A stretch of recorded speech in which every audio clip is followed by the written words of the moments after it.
and welcome to Atop the Fourth Wall, where bad comics burn. Say, it's Miller time! Welcome to Miller Time, the segment where Frank Miller is king, as well as the jester.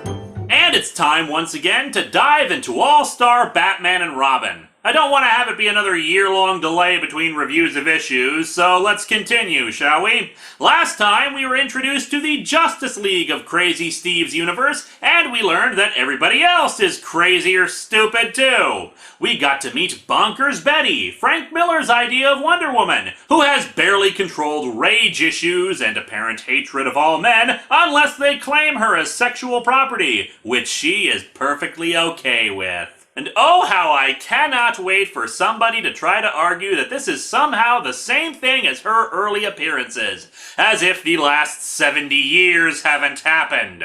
While Alfred talked in quite a sexually suggestive tone about his love for Bruce, Crazy Steve took some time out of talking about his love for himself to beat some muggers / potential rapists half to death. And then Dick Grayson, age 12, picked up a large, sharp battle axe. And that's all that happened. I'd say the pacing on this series was slow, but that's kind of redundant, considering that by this point, when the comic was first published, it had been a full 2 years and only 6 issues had been printed. And before anyone criticizes me about how long it takes for me to get my comics published, I'd like to point out that I'm not a professional comic company. And in their defense, they did finally get the book on a bi-monthly publishing schedule by that point, and issues 6, 7, and 8 were released 2 months apart from each other. And then its final 2 issues screwed the pooch and were 4 months apart from each other. But enough about those. Let's dig into All-Star Batman and Robin number 6 and see how much more nothing can happen.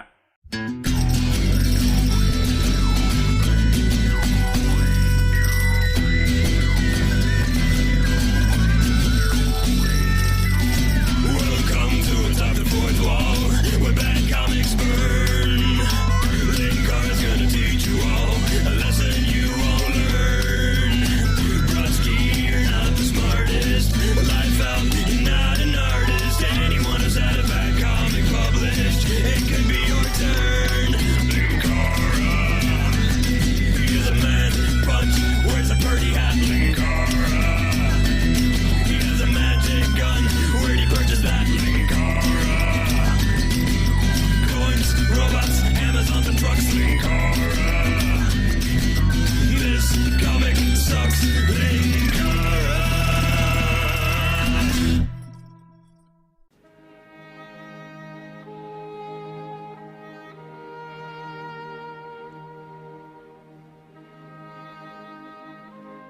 Reading from a trade, so no looking at the cover, not that there's anything really to say about it. Gotta love how, despite the title being All-Star Batman and Robin, of the 3 characters on the cover, only one of them is in the title. If it was a fight scene, sure, I'd understand that, but it's just Batman, Black Canary, and Batgirl posing. Huzzah! It's well drawn, but that's par for the course for Jim Lee. Oh yeah, and speaking of Batgirl, she's in this comic too. Because when we've focused so little on the main characters, what we need is yet another character in this. We'll talk some more about her costume when we actually get to it in the book.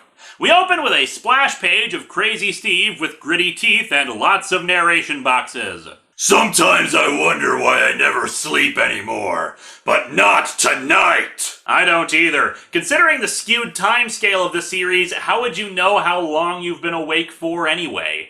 Maybe that's the real explanation. This is all some kind of fever dream, as Batman has been awake for too long and he's hallucinating. That's it. All-Star Batman and Robin is Batman going crazy in the catacombs of the Court of Owls. By the by, want a good Batman comic recommendation? Check out Court of Owls. Anyway, back to Court of Ow, my head hurts. It's been the kind of night that dreams are made of. I dreamed a dream of kidnapped kids. When Bruce was high and breasts were bloody. So I think I figured out how they were able to get the comic on schedule for so long. Almost half of this comic is made up of either splash pages or 2-page spreads. Sequential art at its finest, my friends.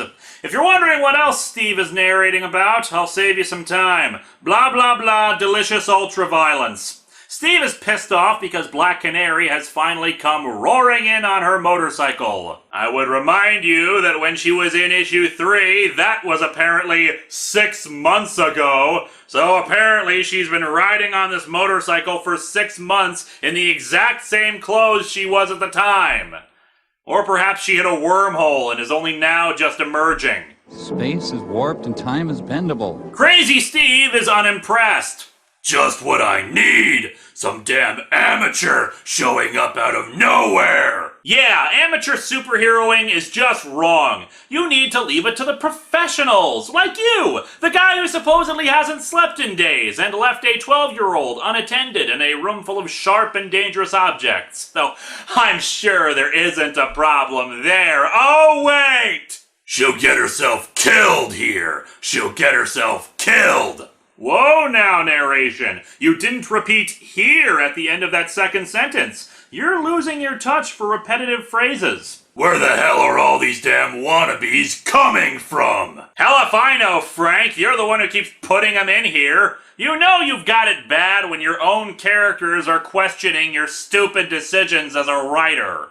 Also, he's suddenly underneath a dock and looking up. Little known fact about the second Teenage Mutant Ninja Turtle film, at the end, the Shredder was supposed to turn into Batman, not the Super Shredder.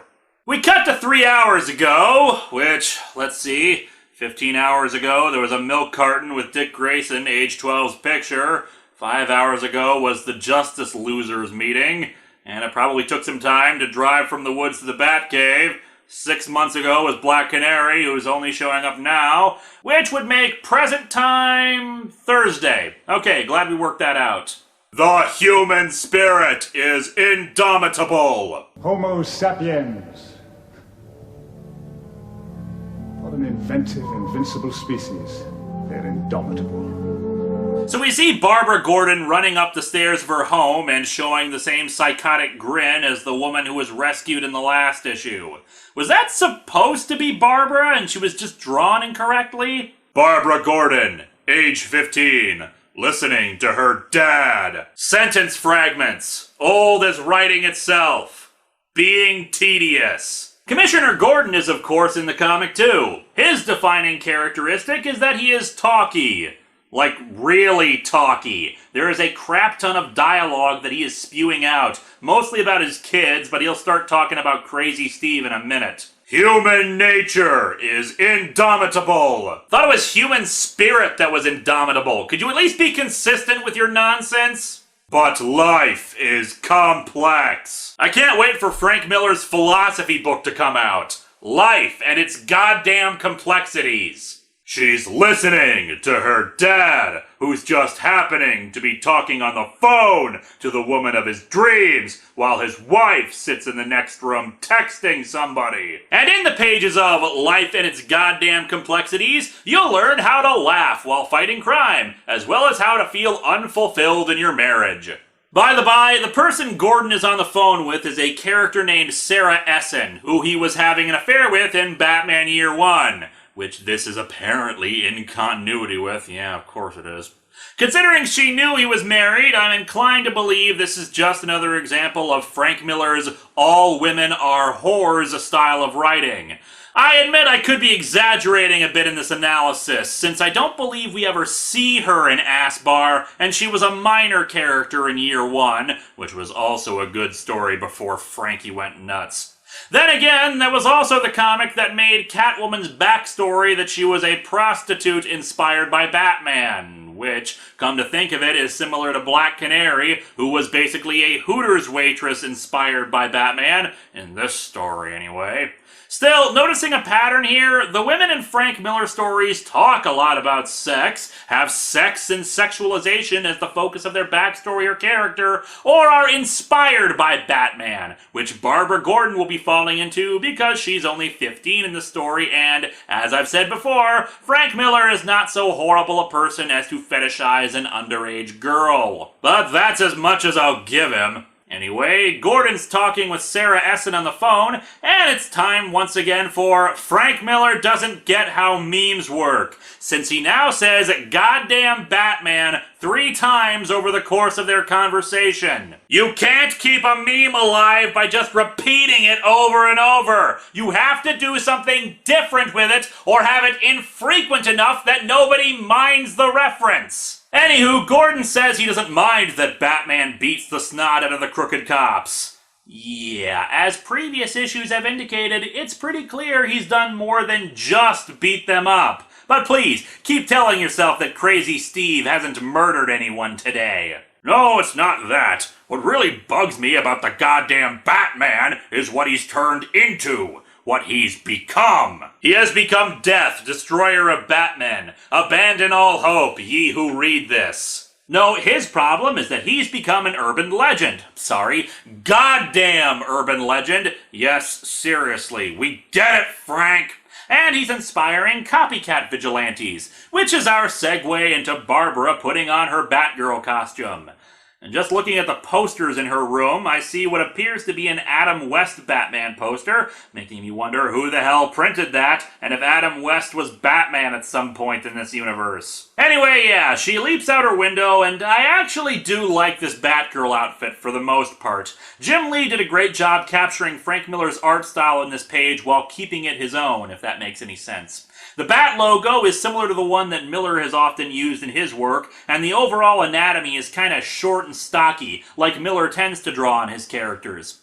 The dynamics of the pose are all Miller too. Less impressive is just a general design choice, a keychain of superhero logos on her belt, and rather dangly earrings. I get that she's being inspired by superheroes, but if she's smart enough to put this outfit together, complete with customized Bat logos for her belt, boots, and on the grappling hook, she should be smart enough not to have something that could be grabbed by a villain and violently ripped off of her ear. We cut to 5 hours ago. So 5 hours ago from 3 hours ago? What time is it? Why does this need to be 5 or even 8 hours ago? Why did Barbara Gordon putting on the Batgirl costume need to be 3 hours ago? Why can't these events just be taking place at the same goddamn time? They're all taking place at night anyway, with heavy rainfall occurring. Is the letterer just trolling the audience by putting in those timestamps? It doesn't make any goddamn sense. And oh dear lord, now I'm doing the goddamn thing too. Yeah, the absolutely pivotal scene that needed to be 5 hours ago is that a teenage Jimmy Olsen, a Superman character, is delivering flowers and a laptop for Vicky Vale. He's a 16-year-old cub reporter for the Gotham Gazette. Even though we've established Clark Kent in this story, and that Clark is working for the Daily Planet. What the hell is this doing here? Is it a cameo? Did Frank Miller just really want to bring Jimmy Olsen into this story? Why? We'll be right back in a moment. Maybe. We'll see. And we're back. Good times. Or perhaps it was just to remind us that Vicky Vale in this universe is hot and Jimmy wants to bang her. And given the description that Miller wrote about Vicky Vale in the first story that was consciously objectifying her, I think Frank Miller wants to bang her too. You know, Frank, if you're so sexually frustrated that you need to project your masturbatory fantasies onto paper, perhaps you should just go see a prostitute. Why not? You write about them often enough. Anyway, he also bought flowers for her because she's like a totally hot babe and all, but Bruce Wayne left her flowers all over her hospital room, which I'm sure the hospital would totally allow like this. Anyway, he brought her info on the Flying Graysons and Batman. Thank you, Mr. Olsen. My column just got a reason to exist. Your column is about comparing superhero penis sizes. It doesn't have a reason to exist. He should tell her to just call him Jimmy. Everybody else does, but he really gets off on the breathy way she says, Mr. Olsen. If I don't want to read your masturbatory fantasies, Frank, what the hell makes you think I want to read about Jimmy Olsen's? I wonder if Supergirl untied the ropes for him in this universe. Also, little known fact, hospital gowns are apparently about as long as a miniskirt. Also, if you survive a car collision and your heart stops for a bit and you need a doctor literally flown in from France by Superman to perform surgery, you're perfectly able to stand up on your own power and leave. Ma'am, excuse me, but you're due to stay here for 3 more days! You're a journalist, Mr. Olsen. You've got to learn to take chances. Yeah, like the chance your suture will open up and you'll bleed all over yourself. Why do you need to do this right now exactly?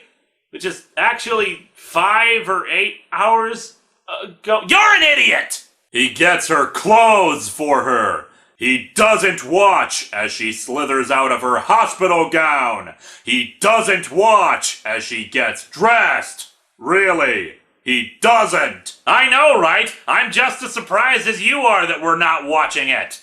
Then again, we did have another scene where she's talking while the camera focuses on her ass, so there's that. Just to recap, by the way, in this comic called All-Star Batman and Robin, Batman has been in all of 2 pages out of 14. And Robin is in none of them. Seriously, Dick Grayson, age 12, is not appearing in this story, even though the ending of the last issue was setting up him with the axe. Of course. Meanwhile, back on the docks... How can we have a meanwhile when it's supposed to be 5 hours ago? Is time broken? Should I be hoping Booster Gold is gonna show up and try to make sense of this nightmare? Ugh. Black Canary is hustling some assholes on the dock and talking about how she used to work at a bar and overheard a guy bragging about being a fence. Must not have been a very good one if he just loudly announces how he sells stolen goods. And that there was a particular stretch along the docks where you could buy anything. Who the hell is this broad? She sounds like a goddamn leprechaun. I have never heard a foreign accent in my entire life and thus I am confused. She basically tells them to hand over all their money, but because she speaks with an Irish accent, remember, this is Irish Ninja Black Canary with kung fu kicking action, the accent is apparently far too much for their tiny brains to handle. What the hell is she talking about? She makes me feel like I've got bees in my head. Bees, my god. See, Frank? That is how you do a meme. I don't use that one very often, because, shockingly enough, there aren't actually a lot of times when bees show up in comics. I know, right? She's not talking for much longer. It's been months since I gut shot a chick. Congratulations? When the dude calls her love chunks, and really, who the hell talks like that? She promptly slams a Sansetsukan, aka a 3-sectioned nunchuck, into the dude's face. All that training, all those years. What training? She was working in a friggin' Hooters and the narration from the last issue suggested that she just left the Irish countryside, not that she was actually trained in anything. If she was so well trained and everything, like her actual comic counterpart was, what the hell was she doing at that bar to begin with? She beats up the guys and she takes some money, even seeming to kiss it for some bizarre reason. However, she is then confronted by 3 guys with guns. We then cut to 5 minutes ago. Over to Crazy Steve, who's narrating to himself that the killer of Dick Grayson, age 12's parents, is walking free. A guy like Jocko Boy Vanzetti always makes me want to get some crippling done. I would spend time criticizing the extreme methods employed by Crazy Steve, but I'm just wondering, what the hell did this guy do to earn the nickname Jocko Boy? With 2 wads of steel-jacketed lead, he turned a wide-eyed 12-year-old into an orphan. With 132 pages of ink-jacketed paper, Frank Miller has turned a book about all-star creators doing a fresh take on popular characters into what if the DC universe was really, really, really, really, really, really stupid? And here he comes, escorted to freedom by one of Gotham's finest. 6 issues in, and we still don't know why the hell 2 friggin' trapeze artists needed to die to make the police happy. In fact, this is the first time since the first issue where they follow up on that crap. We see that Jocko is still suffering from the snake poison Steve gave him back in the first issue, as he's hallucinating, seeing maggots crawl out of his driver's face and a cobra slithering around his head. I fed Jocko boy some nasty snake poison last we met. Lord only knows what he's seeing. Well, if it's anything like Mr. T's drug hallucinations from last week, we can probably guess. We're in a plane! Don't panic. A plane! Take it easy. No Relax, plane! relax, A plane! relax. And so Crazy Steve flies down and kicks through the glass of the cop car right into the policeman's face. Yeah, at that speed and the amount of force necessary to go through the windshield like that, cop's dead. Snapped neck, I'd say. Yep, that's right, Gordon. He hasn't killed any of them. Also, Steve has some more of his quips at the ready. Ha! Eat glass, lawman! Actually, none of the glass seems to be hitting his face. It's only your boot. As such, the appropriate joke to make here is boot to the head. What? If this was Batman, he would have trained with the best martial artists in the world, including the masters of Taekwondo Leap. Steve pulls Jocko out of the car, who only groans with blag. But I guess that's unsatisfactory for Steve. Blag? What's with blag? Well, it's kind of like blarg, but not as impressive. And after all that trouble, he just tosses him aside when he hears gunshots and figures that Black Canary screwed up Royal. First I get myself a kid's sidekick, and now this. You kidnapped him, you asshole! And when we see Black Canary wrapping her weapon around a dude's neck and probably killing him, he doesn't bat an eye at this. Black Canary manages to avoid getting hit and ducks behind some wooden boxes, the perfect cover against automatic weapons. Damn your eyes! The rest of you is not very impressive. And so our comic ends with Crazy Steve rescuing her while Canary exclaims, "It's the goddamn Batman! This goddamn comic goddamn sucks! Why does this comic exist? What am I even doing anymore? Why was Frank Miller allowed to keep writing this series for so damn long? You know, next week is the 250th episode, so I need something a little more grounded in reality and less asinine than this. Next week, Tandy Computer Whiz Kids.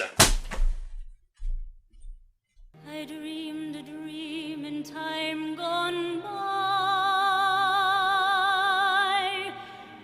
when hope was high and life worth living. I dreamed that love would never die. I dreamed that God would be forgiving. Then I was young and unafraid, when dreams were made and used and wasted. There was no ransom to be paid, no song unsung, no wine untasted. But the tigers come at night.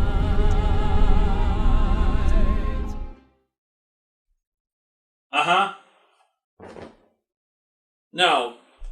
No, Alan, I don't think he's a threat. Ugh. If I did, I would never let him on board the ship.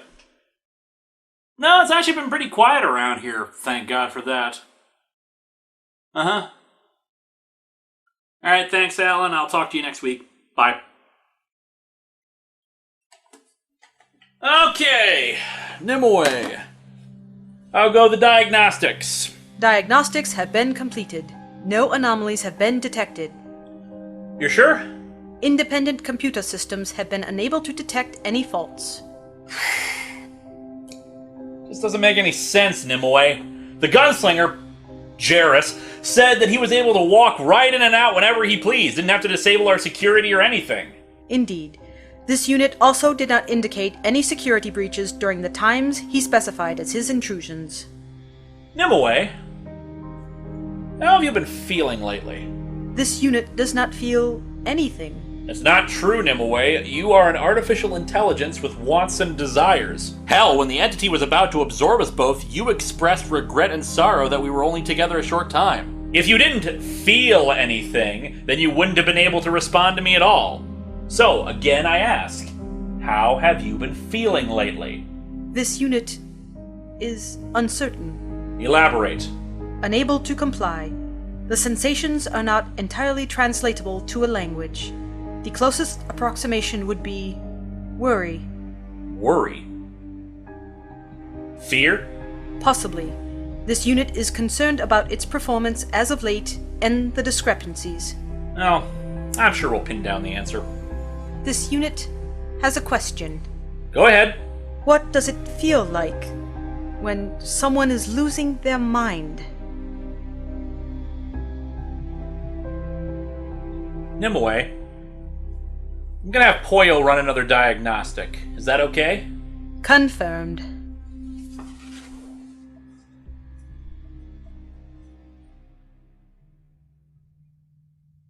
He has seen me.